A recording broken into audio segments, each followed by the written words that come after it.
Living Proof with Beth Moore is sponsored by Lifeway and the friends and partners of Living Proof Ministries. Because this month has a special emphasis on motherhood, we are going to do a little something together, a couple of friends and I, that we hope will serve you. Now, this is what I want to say to you. I want to say that if you are a mother or you have ever had a mother, we would love for you to tune in because something we're going to share has something to do with you.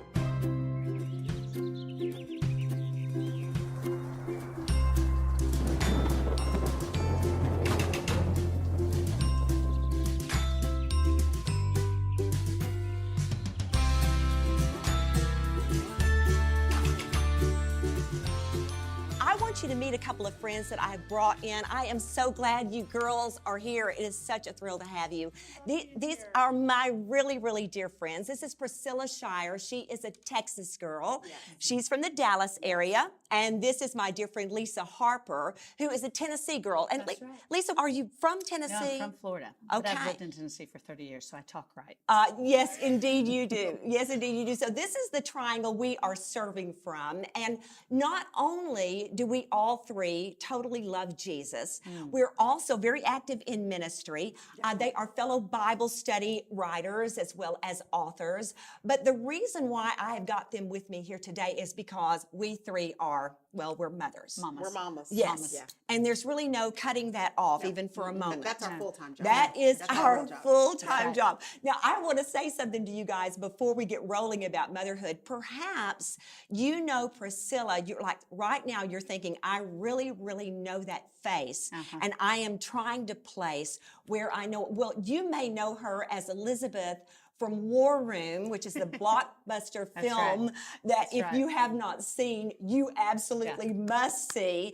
And please tell them, Priscilla, how you roped me in. See, we rope one another into things. Yes, we do. I have her here because she owed me such a big one.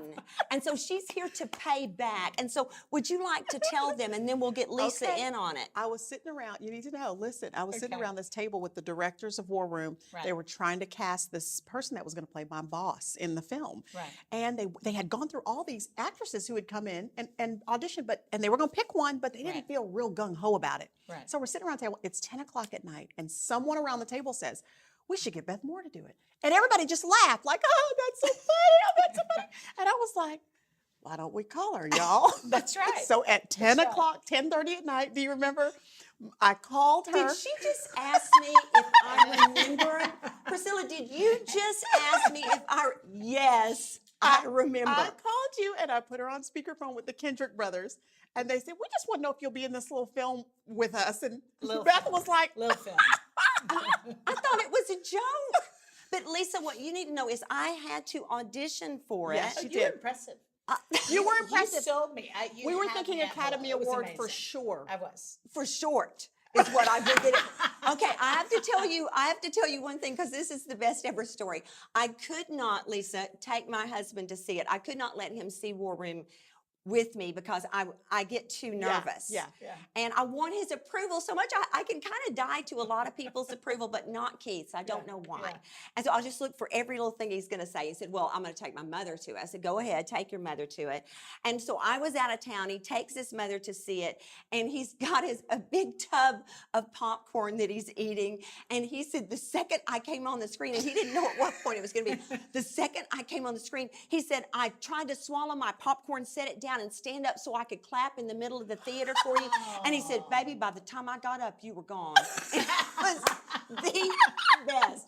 The best. You were on screen like 3 or 4 minutes. Well, and then you pop back up for a little blurb there later in the movie. Pop back up. Yes, you were good. Okay, and it was a really strong 3 or 4 minutes. Well, I'm serious. Powerful. It was the movie hinged. It was. On the conversation. Okay, I feel good about I felt like without it, the plot just would have died. Well, you can tell that we three have trouble talking to one another. We really can't. I've had to make a lot of notes because we're not really sure what we're going to talk about today. But we do have something we want to share because let me tell you something. Talk about a a role that each of us has that is on us continually.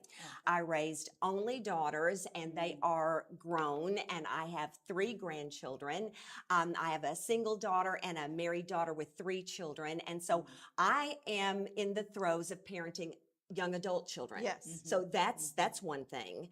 Priscilla, tell us just a little bit about your parenting journey and what you've got going on under the roof of your house. Yes. Well, Jerry and I have been married for about 16 years now, and we have 3 boys. The very first time I met you, I had just had my first son. right. Yep. And Jackson is his name. So Jackson is our oldest. He just turned 13. Y'all just started this whole teenage thing. Yes, you did. Yes. So Jackson is 13. He is taller than me, wears a size 13 men's shoe. Goodness. Did you hear what I He's a said? big boy. Well, I saw Girl. him recently, and he is a big, He is a good-looking boy. giant. Yes, He is he's a giant. Priscilla, Sweet 13. man. Yes, and they eat incessantly. It's unbelievable. So I have the 13-year-old big boy, then 11-year-old, he's just up underneath his big brother. Right. And then I have my 7-year-old, Jude, is our surprise boy. So I've got Jackson, Yes. Jerry Jr., and Jude. And please tell them, because I want people to know why you named him Jude. Of course, this is a little bit tongue-in-cheek, but I just love this story. I'm going to back up far enough to say that, Lisa, even though, don't worry, I'm not going to tell our exact conversation, Priscilla, so relax. But I get a little text from Priscilla exactly that many years ago, and she said, 7 years, Priscilla, 8 years, yeah. I need to talk to you. Well, because that is a little more urgent than we usually say. We usually say, got a sec, or when you get a sec, give me a call. Right. No, this wasn't got a sec.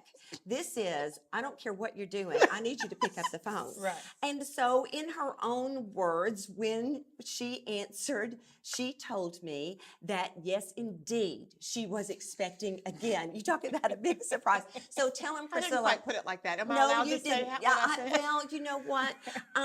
They can just imagine. This is Christian. This is Yes, Christian television. yes, but it was so It was so funny. unexpected. It was so and unexpected. I was crying on the phone that day, not out of sadness, just shock. Yeah, we yeah. were just kind of done. We had given all the baby stuff away. Everybody was out of diapers. Everybody was going to school, and then little Jude came, and I did name him Jude because that is as close as I could get to Revelation.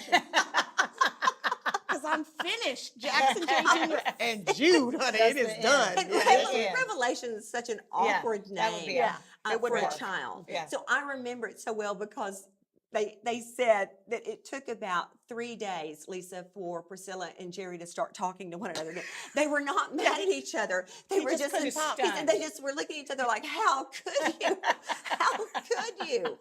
But I got to say though, he has been the biggest gift ever. Oh, I think yes. the surprise ones kind of always are. He is a character, and he's just like a little piece of gel for the family that just glues everybody together. He's just a joy. He's a delight. You can tell. You know, I got to tell another story too, especially because we're about to shift over to Lisa, and I am a mom that raised only daughters. I didn't raise any sons to adulthood. I did have a little boy in my home, a relative of ours that I had the privilege to raise for about 7 years, but I didn't get to see that come to fruition as even a teenager and then a young adult. But I remember so well when I said to you, Priscilla, that with that third child, I said, girl, this is going to be your daughter. And it was so funny because she said back to me, it better not be. And I just loved it. And I'm going to tell you why. And she was right. And I have seen the fruit of this over and over again. She said, you know, Beth, we're really kind of on a roll. Right. And we've got this boy Right. household going. Right. And she said, Jerry and I understand how this thing functions. Right.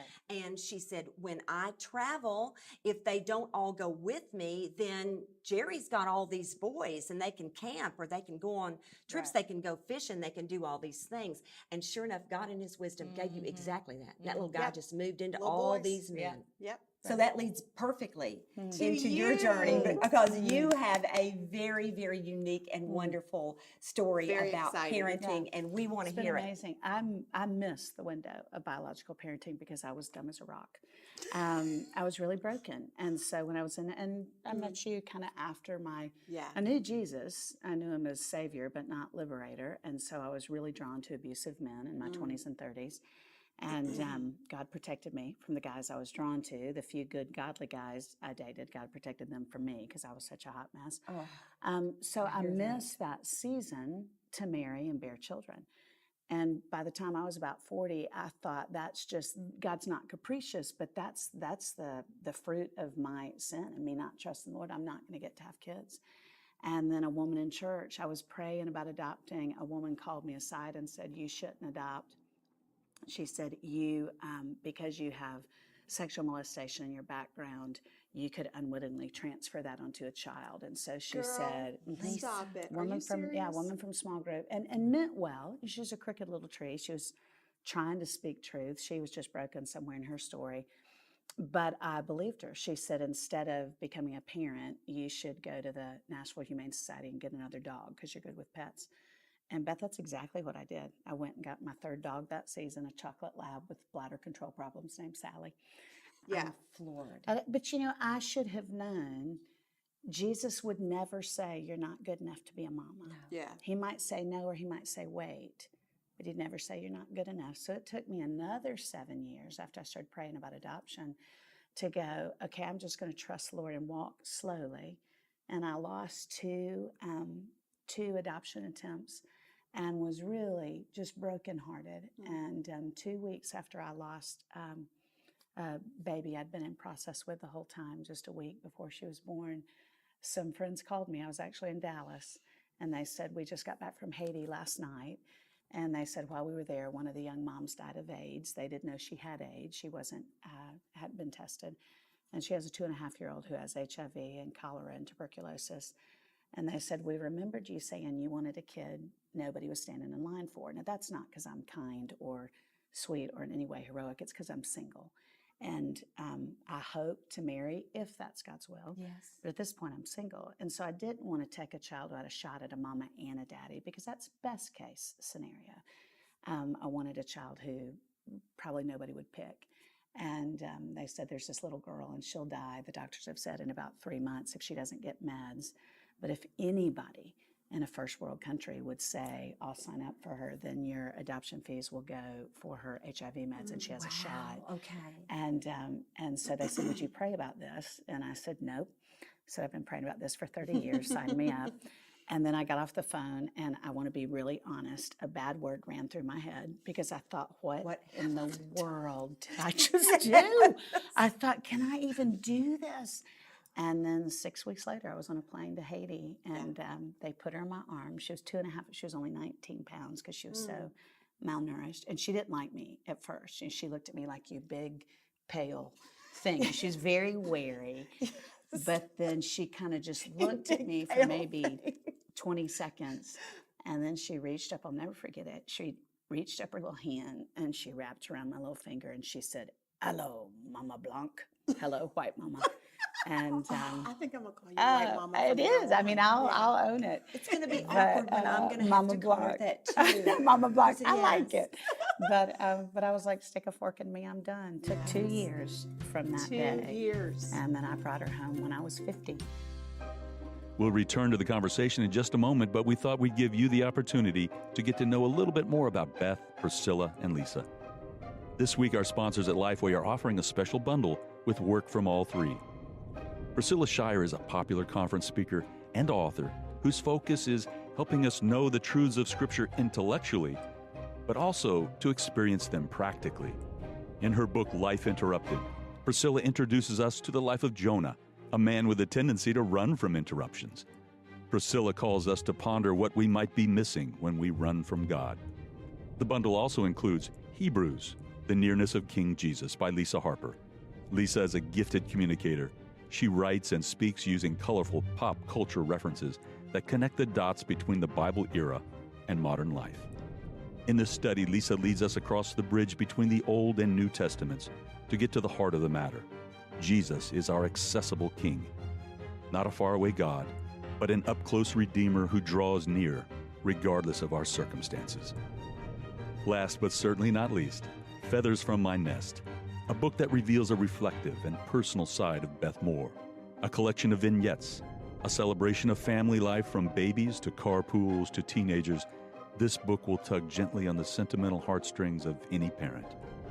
This specially priced bundle will make a great present for that special mom in your life, but it's only available at our website for a limited time. So visit bethmoore.org/TV today. I can't even begin to tell you what an honor it is to serve you. We've tried so hard to think about how to serve you best.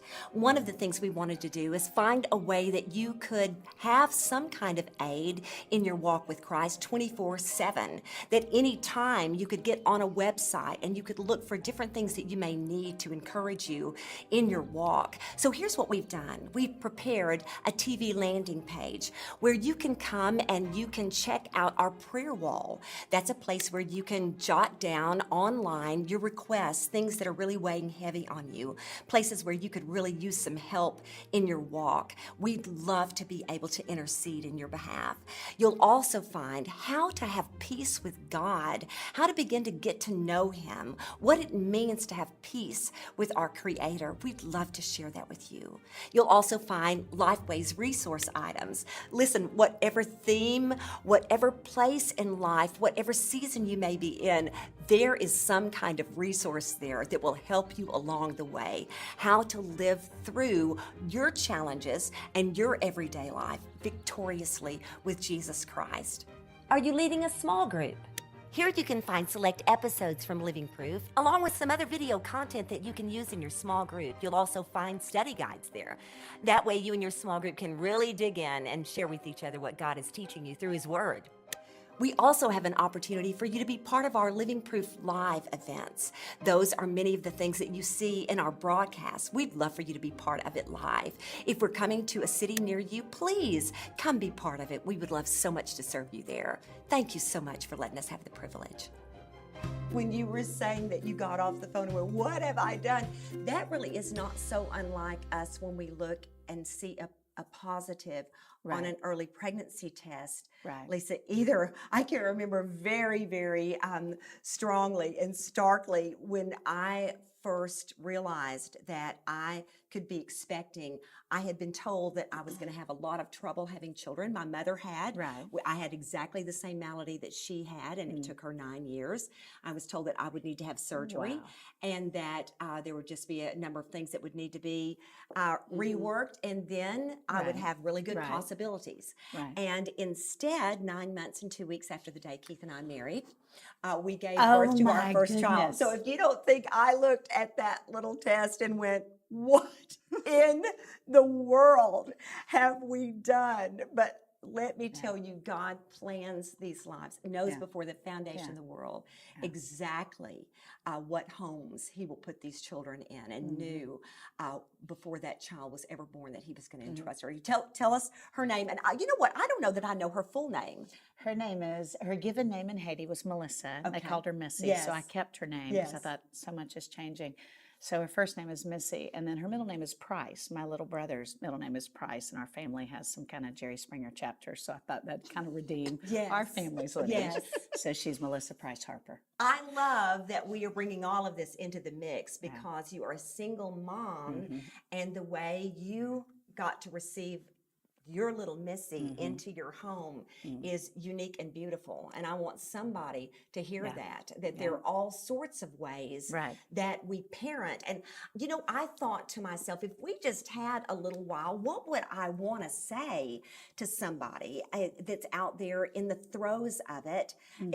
From this angle, as a parent of young adults and then watching my oldest daughter parent, what would I want to say about being a parent? And I kept thinking of this one word, parent, that this is what I would want to say, parent. And I don't mean as a noun, I mean as a verb. Active parenting, that's an action verb. That's what we can do that nobody else can do for us, or nobody else is meant to do for us. Let's parent, not just, now I don't mean that there are not times that we are such a good friend to our children. Of course, there are those times, but not just to boss, or not just to befriend, or not just to bring in material provision for them, or not just to be their bus to get them where all they're going, but to actually parent, that we're the ones parenting, that we're not just being dominated somehow by our children. Parenting takes courage. It does. And it takes some confidence. I mean, where we think, okay, now there is a reason why I'm the parent here and this is the child. And I'm going to have to somehow get on my feet and hold back my shoulders and say, you know what? Because I love you so much, I'm about to say the word you don't want to hear. No. That's right. And I'm prepared to say it as often as I need to. I mean, no, because it is my job to parent you. And maybe someday you're going to understand, maybe someday you won't. But I'm going to tell you, under every bit of the conviction I have, if I feel that it's a no, it's going to have to be one. And I think one of the things that I see, and I'm not cynical about our present culture. I don't look back at the past and think those were the good old days. That's not even in my bones. I don't think that way. I love what God is doing on this globe at this time. I love some of the things about parenting that are a little easier to express now and a little more open. But one of the things that I do think is worrisome is that we are getting scared of our children. There's not quite the authoritarian kind of that when we were being raised, some of us, we had that strong authority that might have seemed, I'm not saying for all three of us, I'm just saying that it was out there a lot, that almost that kind of bully parenting, where you are to be seen and not heard. Okay, we don't see that as often.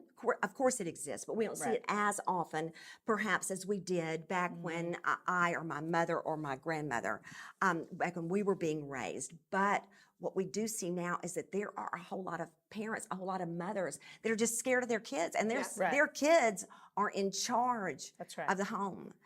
You're really in the throes of that, Priscilla, and I know that you surely see that, where it's just like, we're going to take over.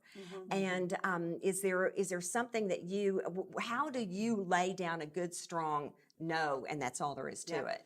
I'm so agreeing and resonating with what you're saying, especially now that these giants in my house are getting bigger than me. Yes. They're, bigger physically. So it's like there has to be a healthy respect that is already established before they have passed me in height, and before they are twice my size. So that's something that I've thought a lot about. And one of the things, when you say confidence, I think that's one of the hardest things, because the reality is parenting is such a hard job that you do doubt yourself half the time. You're wondering if the no you gave should have been a no, if the yes you gave should have been a yes. Can they hang out with these friends, not these friends? You're so concerned, because really the only time you did well or not well as a parent is in hindsight. You can't tell while you're in it. No, it's so hard to lack the confidence. And I think this sounds a little silly, but I remember doing this when the boys were babies and they're crying, and I'm like, I don't need to keep picking them up. I need to let them, I remember standing off to myself in my room and saying, you are the parent. You are the parent. You know what's best for them. Really just encouraging yourself, reminding yourself of the position that has been entrusted to you by God. By God. Yes. And that you're stewarding one of his great treasures on his behalf here on earth. And so literally, it sounds a little silly, but literally just standing back and reminding yourself that you're in charge. You know what I mean? That you're the parent and helping your own confidence to bolster your own confidence. And then, of course, surrounding yourself with other women who are going to help you do the same. That's right. Other parents who are going to help to encourage you in your yeses being yes and your nos being nos. But I have to say that when I do give the boys a no, and of course this is constant, but saying to them, I do not want to say this again. That's good. I'm not telling you this 1,800 times. If you have already asked me, you don't then go ask your father.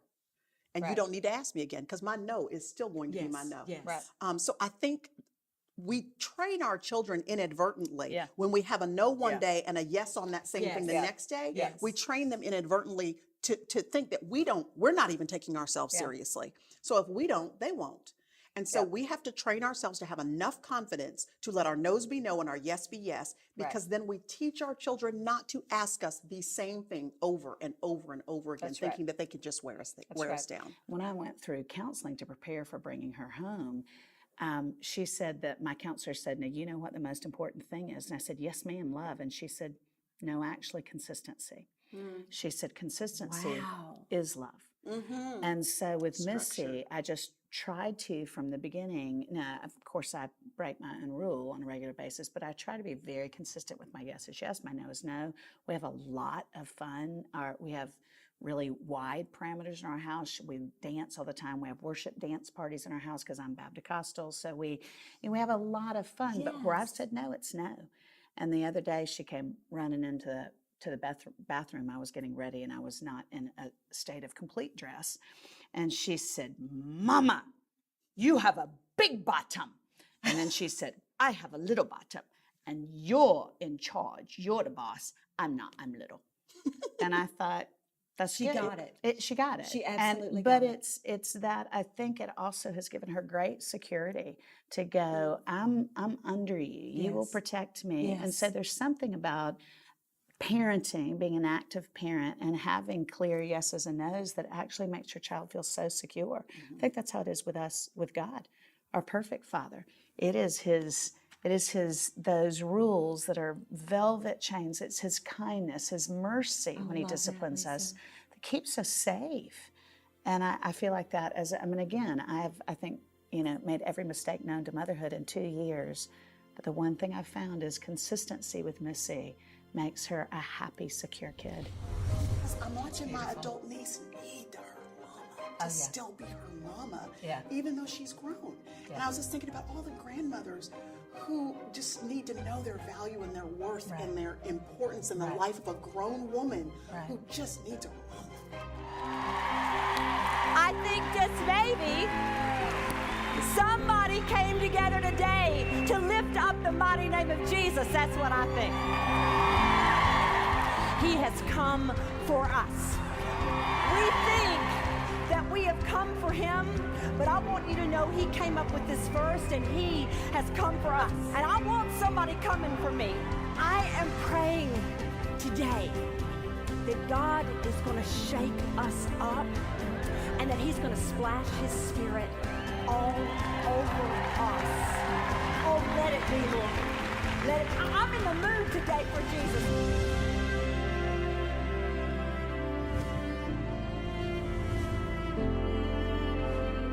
Let our story be, I love you, Jesus.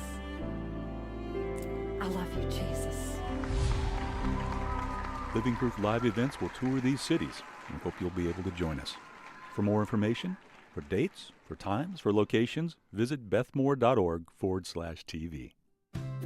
Living Proof would like to send you a thank you gift for your donation. Visit bethmore.org/donate.